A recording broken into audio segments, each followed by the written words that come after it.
Right, hello everybody, this is Harry J. Martin and welcome back to some more BeamNG.drive. In today's video we're going to be checking out some of the East Coast Race Week scenarios, starting off with Urban Circuit. A few street racers challenge you to this corner-based circuit through town. Not very many straights here, watch your tyres as you cover the corners and battle the others. Impress them with a clean and strong win. Right then, well we've been given pretty clear instructions to win. Looks like we've got the street-tuned version of the 200BX as well, which does bode well. Looks like we've got a few other 200BXs on the grid, as well as... is that an ETK or an old Pessima? It's quite hard for me to tell from here. Yeah, I think it's a Pessima. And a beautiful overtake here. I'm going to dive on the inside and hopefully stay out of harm's way. Yeah. As well done as these scenarios are, you know, I've had a reasonable look at some of them so far, and they all seem to be really nicely done. You know, compared with some of the other scenarios we've looked at in the past, where, you know, English in the captions has been a bit of an issue and other things like that. These ones seem to be really, like, professionally done for a mod. You know, it's almost like the developers have done this, for goodness sake. But one thing I must say is the AI don't care, really don't give a shit. They don't kind of alter their driving in relation to where you are to them, if that makes sense.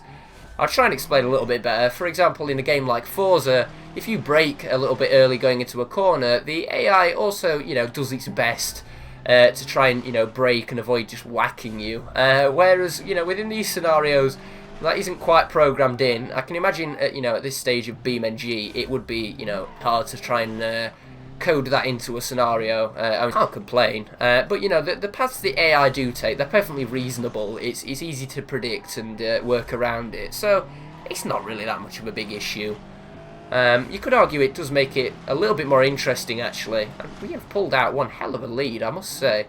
But yeah, the fact that they don't care does make it, you know, a little bit more interesting. It does add that element of caution to the race. Especially as it's like BeamNG as well, you know, if you actually clip a curb at the wrong angle, you do run the risk of just, you know, tearing your wheel off, for example. Enough of that anyway, we are just mugging them off, and he says it and spins out. I knew something like that was going to happen at some point. Although, I'm glad it has happened when we're in the lead. They still haven't caught up. I assume that one of them has crashed and they've all kind of got stuck behind him, is my guess as to what has happened here. But anyway, it looks like we're about halfway through the... Oh, yep, that is exactly what has happened here. We've overcooked it again, but it's really not a problem. That red guy was kind of following us quite well for a while, but he seems to have just off somewhere. I don't quite know where he's ended up. We probably will end up seeing him towards the end of this lap if he has crashed. Either that or he's just really far behind us, because... I don't know, we're at least 3 corners ahead, I'd say, because, I can't see him. Oh, well, there's the blue geezer. Where's the red geezer? Let's try and find him, shall we? Oh. Okay, maybe he's still going. He's just quite a long way back, is my guess here. Yeah, he's still not back. Anyway, we've won. You're the winner. Your final time is 3 minutes 21.95. Summer Trails. You challenged some students at the local prestigious rally racing school. Okay, I don't know how many of those are just plonked around, but whatever. They were excited for this great opportunity to band together and show their skills. It's on. The trees and narrow passages might make things terrifying within this challenge. Right, that is a very confidence-inspiring caption there. Might make things a little bit easier, but as we know, my rallying skills aren't... Oh, that is unlucky. Yes, my rallying skills aren't quite up to scratch. Right then, take 2. Let's see if we can overtake this covert a little bit more cleanly this time. There we go, that was a lot nicer than the first time around.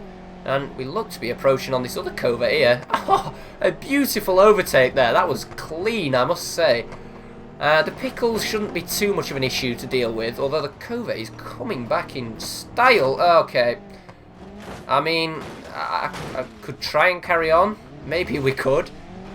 Yeah, I mean, why not? I think we've got a tyre out, which could make things a little bit challenging, but I'm always up for a challenge. Why the hell not? Let's see if we can kind of regain some dignity here. Yeah, we aren't cornering quite as well. Steering is a little bit limited here, and this covert is... Wow, okay. He's not happy about being in last place, is he? We also seem to have a lot of smoke coming from the front end, which is a little bit worrying, but okay, well, they've just taken themselves out, which makes things a little bit easier for us. I think everyone's pretty battered here, apart from the two up in the lead. So I don't think I have to worry about the other two catching up so much. It's just about trying to catch. I just look back and just see the covert entering the corner like the wrong way around. Yeah, this smoke's actually becoming a bit difficult to see through, I'll be honest. I don't know how this is showing up on the recording, but yeah, I can't see jack shit. As we just about overtake that pickle there. Now it's just the covert to deal with. We have 6 checkpoints left. So, hopefully this... Oh my gosh, yeah. Turning to the right is a bit of an issue with this tyre out. The front end's not looking all that happy either. I mean, the air filter is sticking through the bonnet, I think. Yeah, okay, so we can turn to the left okay. We can't see, and we can't turn to the right. So, oh my gosh, okay. Yes! Oh, the stars have aligned for us in this scenario. I mean, bloody hell. There we go. All we have to do now is not crash. Anyway, I was talking about the PC, and I will be probably giving it its own little video. I think we've been waiting for some good hardware on this channel for that long that I'd say it warrants its own little video.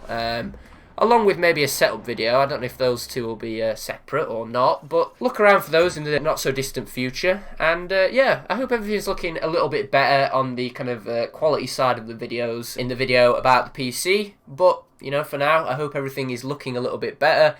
I know we're nudging on 60 frames per second. I do have some tweaking to do within the recording software to make that a little bit more consistent. But yeah, I hope everything is looking a little bit better. I'd like to thank everybody very much for watching today's video, and if you did enjoy it, please do consider dropping a like or perhaps a subscribe, and I shall see you all in the next video you watch. Provided it's one of mine, goodbye.